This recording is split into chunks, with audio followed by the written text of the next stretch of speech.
Hey guys, kinuha ko lang tong last item.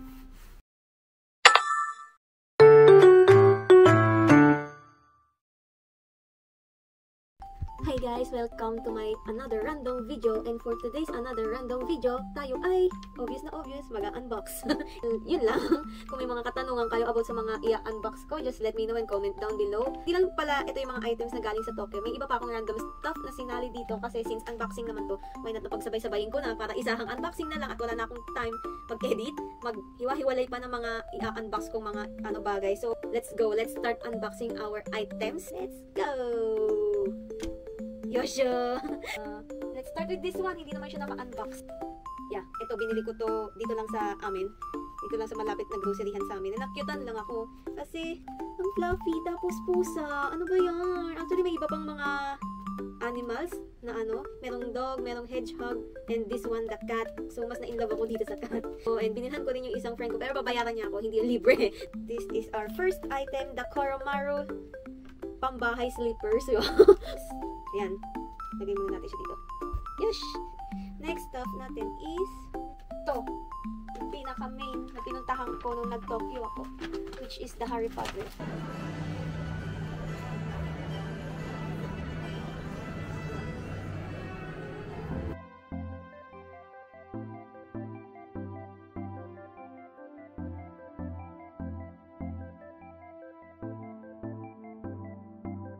Later. Umpisahan natin to. Next natin tong Harry Potter. Here's the Daily Prophet. Prophet. Yan. Tignan natin kung ano mga nilalaman niya. Bumili ako ng shirt. Yes! And it's Gryffindor. At the back is Harry Potter. Actually, hindi sa akin to. Binili ko to para kay kapatid dahil nagpabili sila sa akin. Gusto din nila magkaroon ng Harry Potter items. So, binilhan ko sila. This is L. Oh, this is for my dad pala sa aking father's key large. Next one is another shirt. Yes, it's another shirt. And the shirt is Hufflepuff. And sa likod niya is the name Diggory. Yeah, Diggory. So, next tayo. Ito. Last na pala to sa nabili ko. Bumili naman ako akin pansarili ko. Pero, since pansarili ko, ito na lang binili ko. Actually, gusto ko sana magic wand. Kaya lang, inisip ko, kung magic wand, saan ko siya ilalagay sa kwarto ko? Hahanap na naman ako ng istante na maganda, na pwede kong display yung magic wand lang mismo. Either doon sa taas. Oh, wait lang. Namatay yung ilaw. Wait. So, balik tayo dito. Kay, ka-cute! Ang cute naman nito! So, yun nga, balak ko sana is magic wand. Kaya lang wala naman ako mapag-displayan dito. So, ito na lang kinuha ko. At least, ito, meron siyang space dito sa kama ko. Pwede ko ilagay ito sa taas or sa tabi ko. Para, yun lang. At least, may remembrance ako kay Harry Potter. Yung main owl niya. Diba? Oh, ang cute pa. Sabit ko kaya doon sa taas. No? Sabit ko kaya doon. No? Para, may design naman ako din. Aesthetic.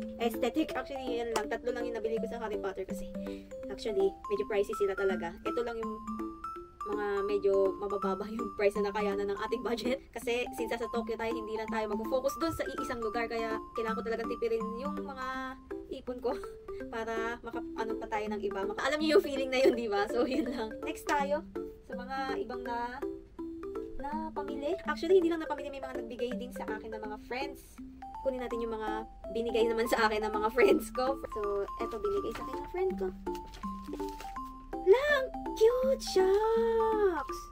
Isa siyang card holder na Spy Family. Lloyd, si Anya, si Yor, and si Bondo-san. Ang cute! Kaya lang, card. Ang Pasmo card ko, ganito lang kaliit. Yung card holder, ganito kaliit. Ang galing! Pero magagamit natin to. Ang cute, ang cute. Thank you sa friend kong nagbigay nito. Hindi na kita babanggitin dito. Alam mo kung sino ka. Mapanood mo to. Thank you so much. May letter pala siya. Enjoy your Tokyo trip. Yan. Yun lang sinabi. Next is ito. Binigay din to sa akin. Anya na naman. Alam nila yung hilig ko. Mahilig talaga ako kay Anya. Alam nila yan. Kay Anya, kung hindi naman si Anya, alam nila si Nezuko yun. Mga hilig kong character. Ayan. Meron na akong Anya na candy. Cute, cute. Meron pa isa ito. Hindi naman din sa akin ito ng aking mga katrabaho. The Halloween edition. Chocolate ba to? Hindi ko pa ito nakakain eh. Actually, chocolate ba to? Biscuit ko. So yan, nabiyayaan tayo ng isa.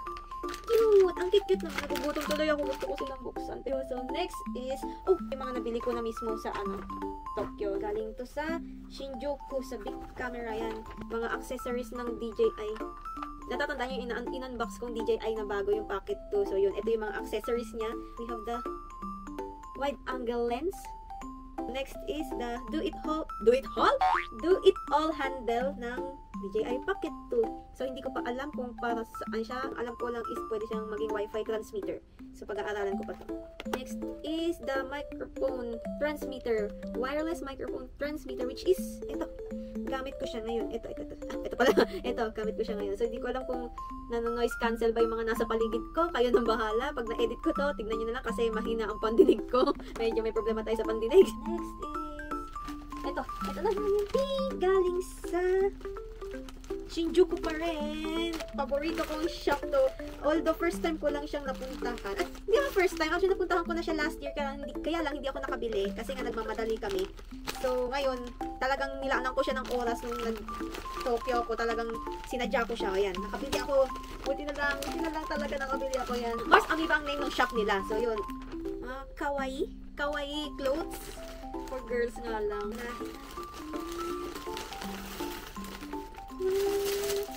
Mahilig ako sa mga ganitong damit kahit ganito ng mga edad natin. Sa iba, sinasabi nila parang hindi na ako mga sa edad ko, pero ako naman to, hayaan nyo na lang ako. Dito lang ako na lumiligaya. Buksan natin! Ito talaga gusto ko yung mga gantong damit. Actually, nung bata ko, wala pa namang gantong mga damit. Ang mga damit kasi talaga mga pang princess. Ipon siya. Cute! Ito yung dress siya. Yan. Cute! Oh my gosh! Karibong pa siya. So, pwede siyang adjust. Kung maluwag sa inyo, pwede nyo siyang pasikipan. Meron siyang shorts. Yan. Ang cute din ng shorts mo. Meron pa. Hindi na to Mars. Sorry, nilagay ko lang siya sa balot ng Mars. This is from Double Focus. Double Focus. Pinili ko siya kasi puros long sleeves na lang din yung nando dun sa closet ko. So, why not try naman minsan mag short sleeves lang.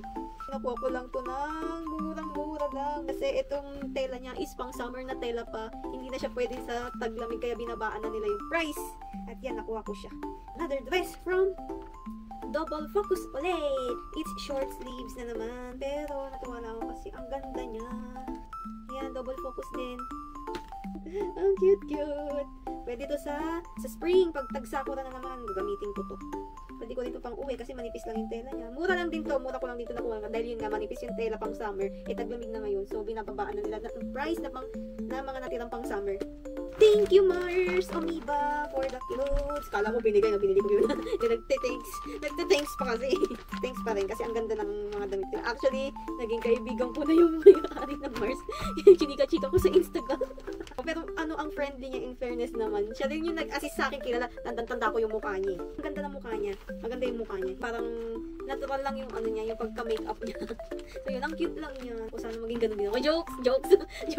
Gantong mukha natin, wala na to. Wala nang pag-asa to. Dinigrade yung sarili. Ito random na itong mga kukunin ko, guys.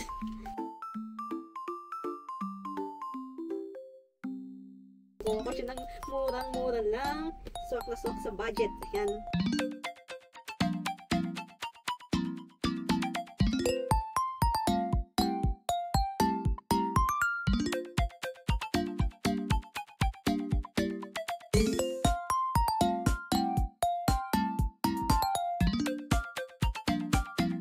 Buo na, yes!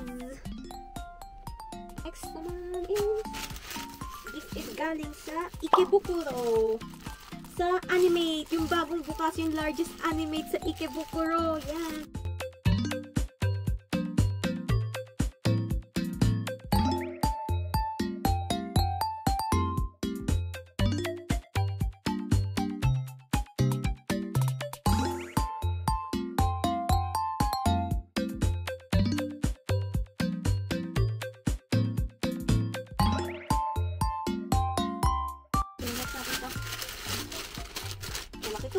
Galing sa Closet Child. Another hilig. Another budol. 1-6 VJ Didal again. Pero itong VJ Didal na to, walang character, random ano lang siya. VJ Didal. Moon Rabbit Miu. Ito pala, ito yung pangalan. Moon Rabbit Miu, yan.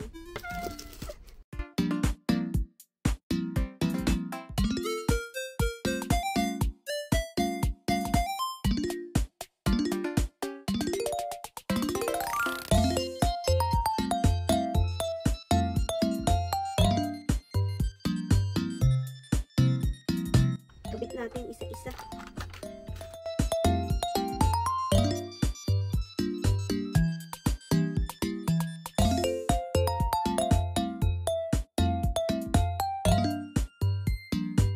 Okay, tapos na. Done! Next tayo. Ito.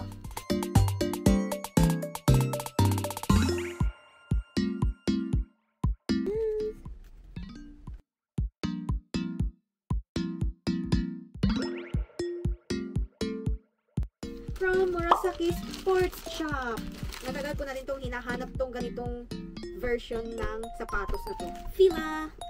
Yan, favorite shoes ever. Dahil special na fila to sa akin. Wedge Disruptor siya. It's bulky type. Ito yung matagal ko nang hinahanap. Matagal ko na itong gustong anuhin.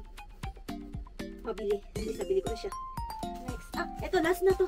Last na to.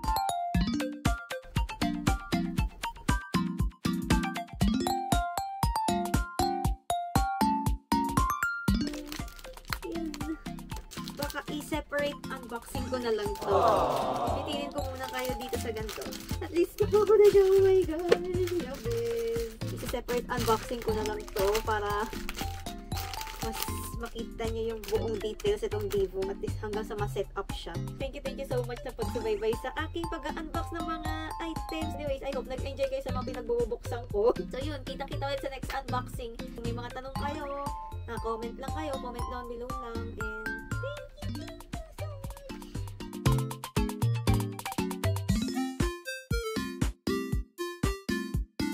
And Ego de la Sumeria. Shirikazu no himitsu misutera ya. Nigita no takusai kanojo no area.